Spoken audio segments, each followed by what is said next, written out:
Durante séculos, a sinarquia vem enfiando na cabeça dos incautos uma história mentirosa e distorcida, como sempre invertendo o sentido da verdadeira história. E hoje o que irei contar é a verdadeira história sobre o ser de luz não criada, sabedoria e conhecimento na origem. A história de Lúcifer, Lúcibel, o verdadeiro Cristos da Atlântida. A origem da história começa muitos anos atrás, quando Jeová e os deuses traidores aprisionaram os espíritos no mundo de ilusão criada, com o objetivo de evoluir sua demente criação ao homem de carne, Pazu, e sua alma. Frente a isso, o Deus incognoscível manda ao auxílio dos espíritos cativos a Navutã, o Deus libertador, que nasce da Virgem Ama. Ao longo da história foram lhe dados vários nomes, como Nabu, de Nabutã, Votan, de Navutã, Odan, ou Odin, Odiel, ou Odal.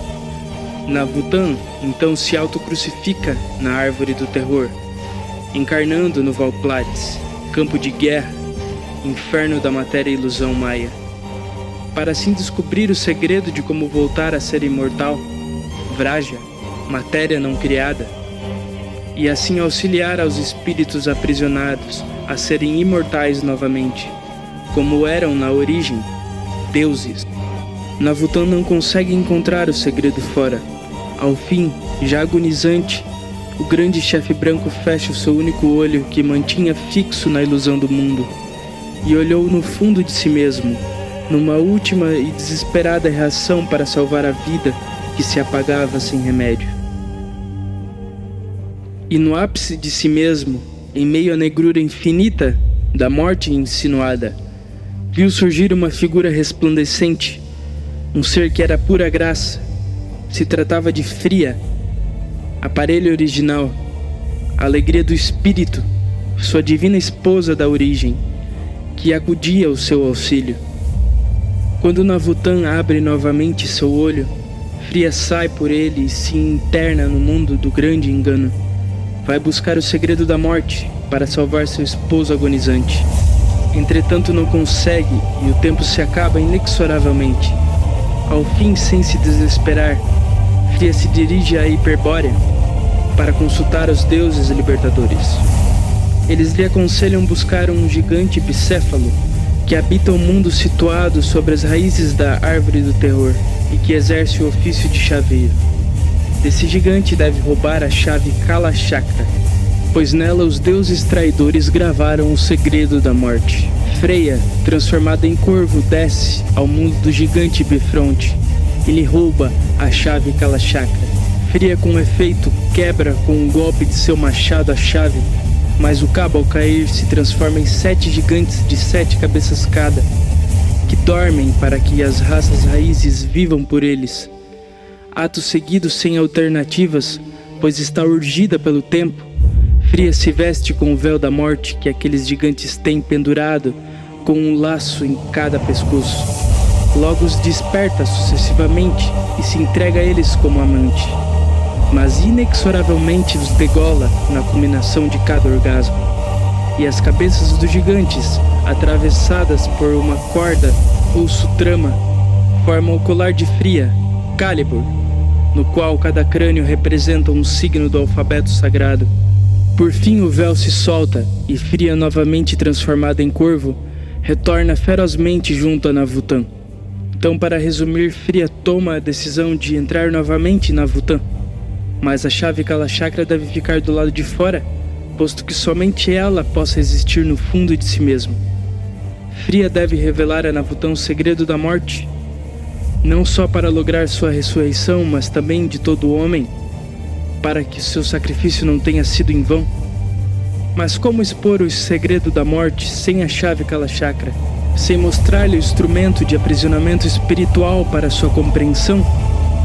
E Fria decide neste instante, como perdiz dançará o segredo da vida e da morte, expressará com a dança a mais alta sabedoria que seja possível compreender o homem mortal desde fora de si mesmo. E Fria, dançando no fundo de si mesmo, revela a Navutã o segredo, procedente de fora de si mesmo. E Navutã o compreende.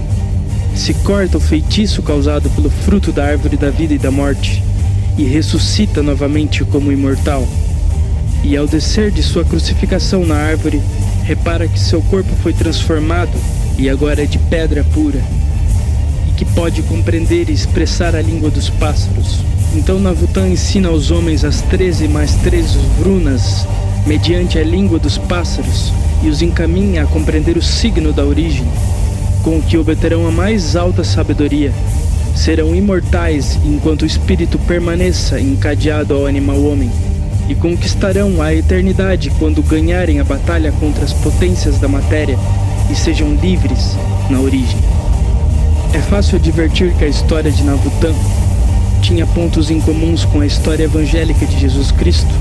Ambas as histórias tratam de um Deus feito homem. Ambos os deuses nasceram de uma virgem. Ambos morrem por crucificação voluntária. Ambos ressuscitam. Ambos deixam testamento de sua sabedoria. Ambos formam discípulos que revelam a boa nova para seus semelhantes. Ambos afirmam que o reino não é deste mundo, etc. Mas evidentemente existem diferenças fundamentais entre as doutrinas. As mais acentuadas talvez sejam estas.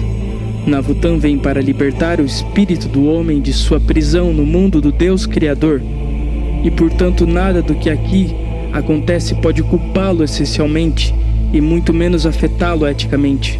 O espírito é inocente e puro na eternidade da origem. Dali que Navutã afirme o espírito hiperbóreo, pertencente a uma raça guerreira, só pode manifestar uma atitude de hostilidade essencial em relação ao mundo do Deus Criador. Só pode rebelar-se ante a ordem material.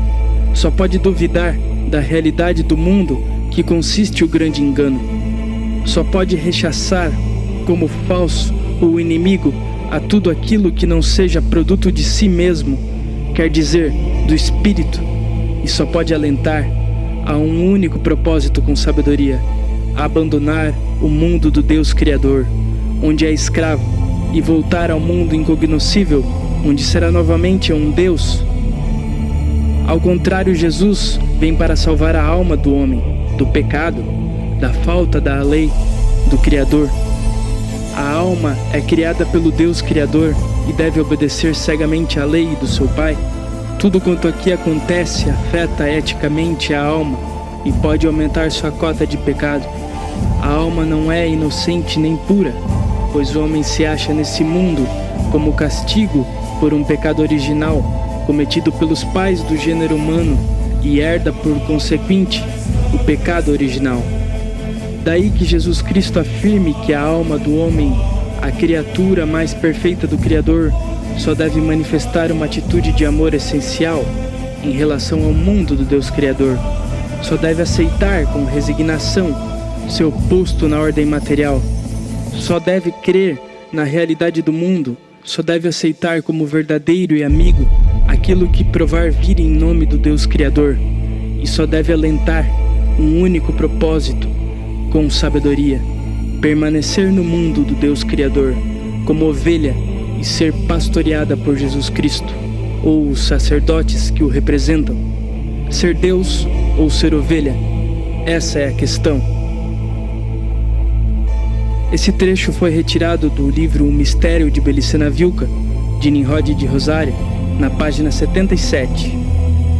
E aí está a realidade sobre quem é Lúcifer, muito longe de ser um anjo criado pelo Demiurgo, mas sim um Deus livre na origem, que nos trouxe sua mais alta sabedoria para sermos como Ele, livres na origem.